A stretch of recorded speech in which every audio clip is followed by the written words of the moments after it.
ಆಮೇಲೆ ಬಗೆಹರಿಸೋಣಂತೆ ದಯವಿಟ್ಟು ಓಟಿಗೂ ಅದಕ್ಕೆ ಸಂಬಂಧ ಇಲ್ಲ. ನಾನು ನಾಳೆನೆ ಬರ್ತೀನಿ. ನಾಳೆನೆ ಬಂದು ಏನ್ ಸಮಸ್ಯೆ ಬಗೆಹರಿಸೋಣ ಮಾಡೋಣಂತೆ. ನಾನು ನಾಳೆನೆ ಬರ್ತೀನಿ. 100% ನಾನು ನಾಳೆ ನಿಮ್ಗೆ ಶೋರ್ ಮಾಡಿದೆ. ಇವಾಗಲೇ ಮಾತಾಡಲ್ಲ.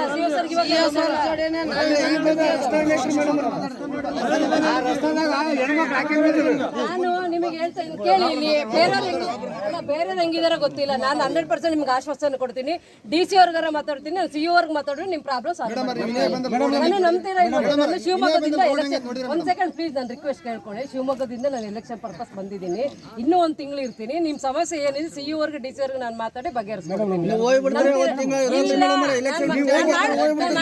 ಹೋಗ್ತೀನಿ. ಆಯ್ತಾ? ನಾನು ಮಾಡಿಸ್ಕೊಟ್ಟೆ ಹೋಗ್ತೀನಿ. ಎಲ್ಲ ರೆಡಿ ಇದೆ, ಊಟ ಅಂತ ಅಷ್ಟೇ ಇದೆ. ಎಲ್ಲ ರೆಡಿಯಾಗಿ ರೆಡಿ ಇದೆ. ಯು ಆಫೀಸರ್ ಹತ್ರ ಇದೆ ರೆಡಿ. ನಮ್ಮ ಡಾಕ್ಯುಮೆಂಟ್ಸ್ ಹೋಗಿವೆ, ಎಲ್ಲ ಇದೆ. ಎಲ್ಲ ಇವ್ರ ಕರ್ಸ್ರಿ. ನಾನೇ ನಮಗೆ ನೀವು ಆರ್ಡರ್ ಕೊಟ್ಟೋಗ್ಬಿಡಿ. ನಾನು ಫೈನಲ್ ಈ ಪಂಚಾಯತ್ ಹಾಕ್ತೀನಿ ಅಂತೇಳಿ. ನಮ್ದು ಬಿಂಜವಾಡಿ ಪಂಚಾಯತ್ ಇದೆ. ಡಾಕ್ಯುಮೆಂಟ್ಸ್ ಕರೆದಿಂದ ಒಂದು ಹೋಗಿಲ್ಲ ನಮಗೆ. ನಾವು ರವಾಸಿ ನಾಳೆ ನಮ್ಮ ಹುಡುಗರು ಸ್ಕೂಲ್ ಹಚ್ಬೇಕು. ಅಡ್ಮಿಷನ್ ಈಗ ನವೋದಯ ಸ್ಕೂಲ್ಗೆ ನಮ್ಮಲ್ಲಿ ಒಂದು 10 ಹುಡುಗ ಪಾಸ್ ಆಗಿದ್ದಾವೆ. ಆರಾಮಿಸ್ಕಾಗಿದ್ದಾವೆ. ಅವ್ರಿಗೆ ರವಾಸಿ ಬೇಕು. ನಾವು ರವಾಸಿ ಕೊಡೋದಕ್ಕೆ ಕೂಡ ಯಾವ ನಮ್ಮಲ್ಲಿ ಹೋಗಿಲ್ಲ.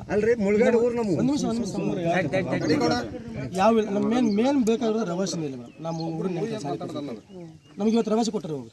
ರವಾಸಿ ಅಂದ್ರೆ ಏನು? ರವಾಸಿ ಅಂದ್ರೆ ಸ್ಥಳನೇ ಇಲ್ಲ. ವಾಸಸ್ಥಳ ಎಲ್ಲ ಇವರೇ ಕೊಡ್ತಾರಲ್ವಾ? ತಹಸೀಲ್ದಾರ್ ಕೊಡಬೇಕು. ಪಂಚಾಯತಿ ಮೊದಲು ಪಂಚಾಯತಿ ಕೊಡ್ತಿದ್ರು, ಇವಾಗ ತಲಾಟರ್ ಪಂಚಾಯತ್ ಅಂತಾರೆ. ನಮಗೆ ಪಂಚಾಯತ್ ಇಲ್ಲ. ಇಲ್ಲ ಪಂಚಾಯತಿ ಕೊಡಲ್ಲ. ನೋಡ್ರಿ, ಕರಡಿಯಿಂದ ಬಿಂಜೋಡಿ ಪಂಚಾಯತಿ ಕೊಟ್ರಿ ನಮ್ಗೆ. ಅದು ಚಾಪ್ಟರ್ ಚೇಂಜ್ ಮಾಡಿಲ್ಲ. ಎಲ್ಲಿ ಕರಡಿ ಸೇರುತ್ತೆ? ಬಿಂಜೋಡಿ ಸೇರ್ತು ಪಂಚಾಯತಿ ಹೊಡೆದ್ವಿ ಅಂದ್ರೆ ಕರಡಿನ ಬರ್ತ ನಮ್ದು. ಬಿಂಜೋಡಿಗೆ ಕೊಟ್ಟು 2-3 ವರ್ಷ ಆಯ್ತು. ನೀವು ಎಲ್ಲ ಪಂಚಾಯತಿ ಹೊಡಿತೀವಿ, ಕರಡಿ ಬರ್ತೀವಿ. ಆಯ್ತು ಬಡವರಿಂದ ಒಂದು ಎನರ್ಜಿ ಕೆಲಸ ಇಲ್ಲ.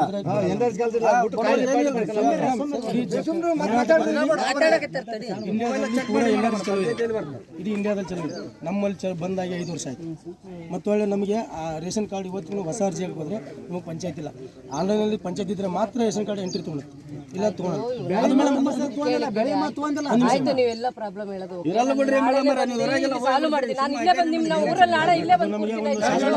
ಕೂರ್ಸಿ ನಾಳೆ ಬೇಕಾದ್ರೆ DC ಅವ್ರಿಗೆ CO ಅವ್ರಿಗೆ ಇಲ್ಲೇ ಕರ್ಕೊಂಡ್ರೆ ನಮ್ಮ ನಂಬ್ತೀರಾ ಇಲ್ಲ?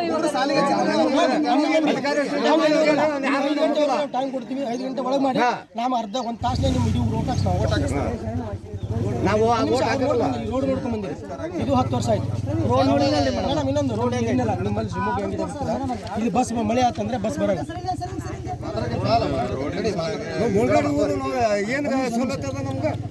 ಇದು ಬೆಳಗಾವಿ ಕಮಿಷನರ್ ಆರ್ಡರ್ ಕೊಟ್ಟು ಕಾಸಿ 10 ಸಲ ನಾವು ತಹಸೀಲ್ ಆಫೀಸಿಗೆ ಕೊಟ್ಟಿನ್ರಿ. ಪಂಚಾಯತಿಗೆ ಒಂದು ಬರೀ ಟ್ರಾನ್ಸ್ಫರ್ ಮಾಡ್ಸಕ್ಕೆ ಅಡ್ಡಾಡಿ ಸತ್ತಿನ ಜನ ಆರ್ಡರ್ ಕೊಟ್ಟರು ಮಾಡೋರು ಇನ್ನೂವರೆಗೂ. ಪಂಚಾಯತಿ ಮಾಡ್ಸಾಕ 5 ಲಕ್ಷ ಹಾಕಿ 1 ಲಕ್ಷ ಹಾಳು ಮಾಡ್ಕಿದ್ವಿ ನಾವು. ಊರನ್ನ ಬಡ ಊರು ಇದು. ಇವ್ರು ಮಾಡಿದ್ರೆ ಮನೆಗೆ ಈ ಕಡೆ ಒಂದು ಊರಿದೆ ಪಕ್ಕದಲ್ಲಿ. ಪಂಚಾಯತಿ ಚೇಂಜ್ ಮಾಡಕ್ಕೆ ಊರನ್ನ ಯಾರನ್ನ ಕೇಳಿದ್ರೆ ಪಂಚಾಯತಿ ಚೇಂಜ್ ಮಾಡ್ಯಾರ. ನಮ್ಮೂರು ಕೆಸರ್ಪೇಂಟ್ ಮುಳುಗಡೆ ಆಗಿ 2009 ಐತಿ ಮುಳುಗಡೆ. ಇಲ್ಲಿವರೆಗೂ ಕುಡಿಯೋ ನೀರಿಲ್ಲ ನಮ್ಗೆ.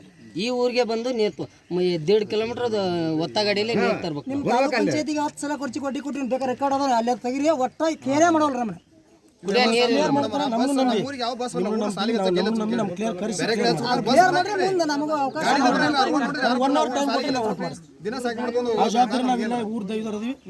ಬೇಕಾದ್ರೆ ಇವ್ರ ಸರ್ ಸಲ ಫೋನ್ ಮಾಡಿ ವ್ಯವಸಾಯ ಆ ಊರ ಸಮಸ್ಯೆ ಐತ್ರಿ ಅಂತ ಇವರು ಹೇಳಿದ್ರು. ಆಯ್ತು,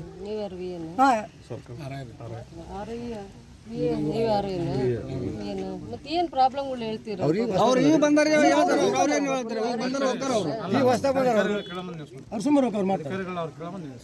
ಯಾಕೆ ಸಾಲ್ವ್ ಮಾಡಿರಿ? ಸಾಲ್ವ್ ಮಾಡ್ಬೇಕಲ್ಲ. ಈಗ ತೊಂದರೆ ಯಾರಿಗೆ ಹೇಳಿ? ಎಲೆಕ್ಷನ್ ಟೈಮಲ್ಲಿ ಎಷ್ಟು ಜನದ್ದು ಓಟ್ ಆಗಲಿಲ್ಲ ಹೇಳಿ ಮೇಡಮ್. ಎಲ್ಲ ಕಡೆ ಹೇಳಿ ಅವರು ಹೇಳ್ಯಾರ, ನಾವು ಹೇಳಿ.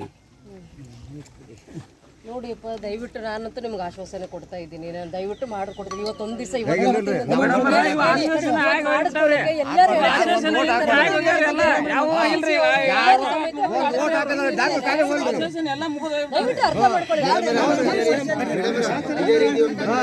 ಎಲ್ಲಾರು ಮಾಡಿ ಹಿಂಗ ಮಾಡಿ ಕೇಳಿ.